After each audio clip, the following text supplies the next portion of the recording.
Hello, വിബുസൈറ്റ്സിൻ്റെ മറ്റൊരു വീഡിയോയിലേക്ക് എല്ലാവർക്കും സ്വാഗതം. ഇന്ന് എൻ്റെ അച്ഛൻ്റെ പിറന്നാളാണ്, ജാനുവരി 2. അപ്പോൾ ഞങ്ങൾ അച്ഛന് വേണ്ടിയിട്ട് മേടിക്കാൻ പോകുന്ന ഗിഫ്റ്റ്സ്, പിന്നെ അച്ഛന് ഗിഫ്റ്റ്സ് കൊടുക്കുന്നത്, പിന്നെ അന്നത്തെ ഒരു ദിവസം, ബർത്ത്ഡേയുടെ ദിവസം ഞങ്ങളൊന്ന് ചെറുതായിട്ട് സെലിബ്രേറ്റ് ചെയ്തത് ഒക്കെയാണ് ഈ വീഡിയോയിലുള്ളത്. അപ്പോൾ എല്ലാവരും വീഡിയോ കാണാം. ഞങ്ങൾ നേരെ പോയത് ട്രിവാൻഡ്രത്തുള്ള കേശവദാസപുരത്തെ കേദാരം ഷോപ്പിംഗ് കോംപ്ലക്സിനകത്തുള്ള Pulimoottil watches and sales and service എന്ന് പറയുന്ന വാച്ച് ഷോപ്പിലാണ്. ടൈറ്റാൻ്റെ ഷോപ്പാണത്. ഞങ്ങൾക്കൊരു ഗോൾഡ് വാച്ചും ഇഷ്ടപ്പെട്ടു, ഗോൾഡ് വിത്ത് സിൽവർ, അങ്ങനത്തെ 2 വാച്ചസ് ഇഷ്ടപ്പെട്ടു കേട്ടോ. അതിൽ ഞങ്ങൾ ഏതാ ചൂസ് ചെയ്തതെന്നുള്ളത് അച്ഛന് കൊടുക്കുമ്പോൾ കാണാം കേട്ടോ.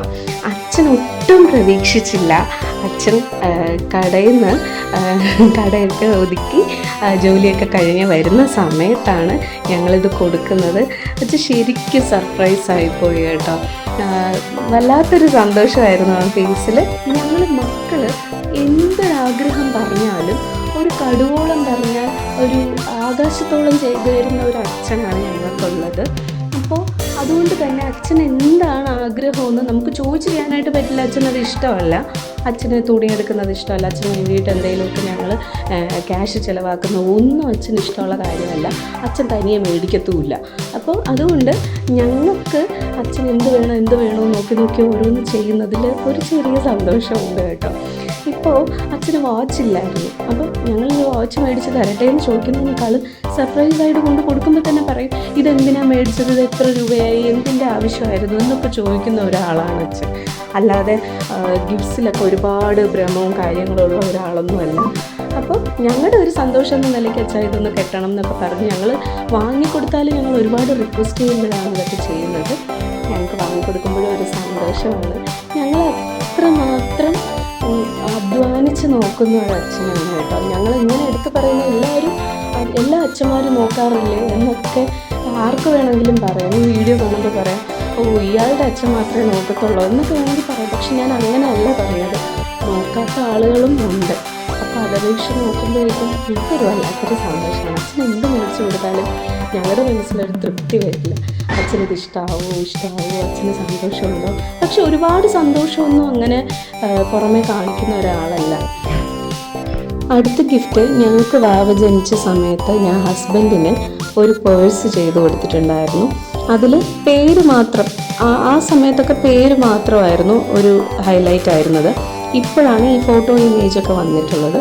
അപ്പോൾ എനിക്ക് തോന്നി അച്ഛൻ്റെ ലോഗോ എന്ന് പറയുന്നത്, ഇപ്പോഴത്തെ ലോഗോ എന്ന് പറയുന്നത് 2 ചെറുമക്കളാണ്, മണിക്കുട്ടനും വിബുക്കുട്ടനും. അപ്പോൾ അവരുടെ 2 പേരുടെയും ഫോട്ടോ വെച്ചിട്ട് ഒരു പേഴ്സ് ചെയ്ത് കൊടുക്കാമെന്ന് വിചാരിച്ചു. അതിൽ പരം സന്തോഷം വേറെ ഒന്നും ഉണ്ടാവില്ല. എപ്പോഴും ഇങ്ങനെ ഷർട്ടിൻ്റെ പോക്കറ്റിൽ പേഴ്സ് കൊണ്ട് നടക്കുന്ന ആളാണ്. അപ്പോൾ ആ നെഞ്ചിനകത്ത് ഈ 2 ഫോട്ടോസ് ഇരുന്നോട്ടെ എന്ന് ഞാൻ ചിന്തിച്ച്. എല്ലാവർക്കും ഫോട്ടോസ് ആയാലും വാലറ്റ് ആയാലും ഇഷ്ടപ്പെട്ടെന്ന് വിചാരിക്കുന്നു. ഇത്രയും ഭംഗിയുള്ള വാലറ്റ് ചെയ്ത് മേടിക്കാനായിട്ട് എന്നെ ഹെൽപ്പ് ചെയ്തത് ക്രാഫ്റ്റ് ഐക്യുവാണ്. വളരെ അഫോർഡബിൾ പ്രൈസ് തന്നെയാണ്. കസ്റ്റമൈസ്ഡ് വാലറ്റാണ്, സൂപ്പറാണ്. ആർക്കെങ്കിലും അത് വേണമെന്നുണ്ടെങ്കിൽ ഞാൻ ഡിസ്ക്രിപ്ഷൻ ബോക്സിൽ കൊടുത്തേക്കാം അവരുടെ ഡീറ്റെയിൽസ്. തീർച്ചയായിട്ടും നമുക്കിഷ്ടമുള്ളവർക്ക് ഗിഫ്റ്റൊക്കെ കൊടുക്കാനായിട്ട് പറ്റും. പിന്നെ അതിനുശേഷം ബർത്ത്ഡേയുടെ അന്ന് നീരജും നന്ദുവും കൂടി വന്നിരുന്നു. അവർ ഗിഫ്റ്റൊക്കെ മേടിച്ച് കൊടുത്ത് അച്ഛനൊരു അടിപൊളി ഷർട്ടും മുണ്ടുമാണ് മേടിച്ച് കൊടുത്തത്. ബർത്ത്ഡേയുടെ അന്ന് ഞങ്ങൾ 2 പേരും, ഞാനും അമ്മയും രാവിലെ എഴുന്നേറ്റു. ഞങ്ങൾക്കൊപ്പം വിബുക്കുട്ടനും എഴുന്നേറ്റിട്ടുണ്ട്. ഇച്ചിരി വാശിയിലുമാണ്. അച്ഛന് ഇഷ്ടപ്പെട്ട ഫുഡൊക്കെ തയ്യാറാക്കി കൊടുക്കാൻ വേണ്ടിയിട്ടാണ്. അച്ഛന് ചിക്കൻ കറി, അച്ചാർ, തോരൻ, ഒഴിച്ചുകറി, പിന്നെ പപ്പടം, പിന്നെ കടല പായസം ഉണ്ടാക്കിയിട്ടുണ്ട്. ഇലയിലൊന്നും കഴിക്കാൻ കൂട്ടാക്കിയില്ല. അച്ഛൻ എന്നത്തെയും പോലെ വിബുക്കുട്ടനെയും കൊണ്ട് ഫുഡ് കഴിക്കാൻ വേണ്ടിയിട്ടിരുന്നത്. അവർക്ക് അങ്ങനെ ഒന്നിച്ചിരുന്ന് കഴിക്കുമ്പോൾ ഒരു പ്രത്യേക സന്തോഷമാണ്. അവൻ ഒത്തിരി ഒന്നും കഴിക്കില്ല, പക്ഷെ അച്ഛൻ്റെ കൂടെ ഇച്ചിരി നുള്ളിയെങ്കിലും അവന് രാവിലെ കാപ്പി കുടിക്കുമ്പോഴായാലും ചോറ് കഴിക്കുമ്പോഴായാലും കഴിച്ചില്ലെങ്കിൽ ഒരു തൃപ്തി വരത്തില്ല. വിബുക്കുട്ടനായാലും അച്ഛനായാലും അതെ. ഉച്ചയ്ക്ക് ഞങ്ങൾ ഫുഡൊക്കെ കഴിച്ച് റെസ്റ്റ് ചെയ്യുമ്പോഴാണ് ഞങ്ങളുടെ മാമൻ്റെയും മാമിയുടെയും പ്രതീക്ഷിക്കാതെയുള്ള എൻട്രി. അവർ ഞങ്ങളുടെ വീടിൻ്റെ തൊട്ടടുത്തുള്ള കല്യാണ ഹാളിൽ കല്യാണമൊക്കെ കൂടിയിട്ട് എൻ്റെ സ്റ്റാറ്റസ് കണ്ട് അച്ഛൻ്റെ ബർത്ത്ഡേ ആണെന്ന് പറഞ്ഞിട്ട് മാമനും മാമിയും 2 മക്കളുമായിട്ട് വന്നു. അത് ഞങ്ങൾക്ക് ഭയങ്കര സന്തോഷമായിരുന്നു. അച്ഛന് കുറേ പലഹാരമൊക്കെ മേടിച്ചുകൊണ്ട് കൊടുത്തിട്ട് ഹാപ്പി ബർത്ത്ഡേ അളിയാന്നൊക്കെ പറഞ്ഞ് അച്ഛൻ ഭയങ്കര സർപ്രൈസായി. അതിനുശേഷം ഞങ്ങൾ മാത്രം, അച്ഛനും അമ്മയും ഞാനും ഹസ്ബൻഡും ബാവയും മാത്രം അടങ്ങുന്ന ഒരു കുഞ്ഞു കേക്ക് കട്ടിങ് ഉണ്ടായിരുന്നു.